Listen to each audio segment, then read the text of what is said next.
el més important és l'ànim que existeix a la Safor en aquests moments per tal de continuar les polítiques de progrés des dels ajuntaments progressistes que durant aquests 4 anys han fet una tasca encomiable, molt especialment també l'Ajuntament de Gandia, que se va trobar en una situació extraordinàriament complicada. Ha estat una situació de gran dificultat que gràcies a l'esforç, a la tenacitat, al rigor i a la capacitat s'ha superat.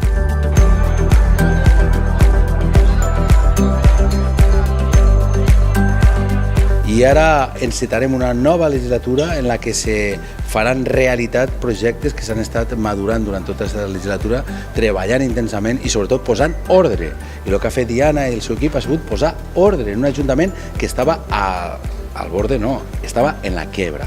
Una quebra que nosaltres també des de la Generalitat hem ajudat a dir que estem treballant en l'Ajuntament la possibilitat de fer una adquisició de l'edifici, de l'antic edifici de Correus, per tal de poder fer un espai de caràcter educatiu i social. I nosaltres durant aquests anys hem treballat colze a colze, ajuntaments i Generalitat, per tal de superar tota la desfeta que va fer el Partit Popular. Perquè sense Ximo Puig no hauria sigut possible. Sense el govern valencià no haguérem pogut tindre ja assegurada, compromesa i aprovada la major inversió pública que va produir-se en la nostra ciutat.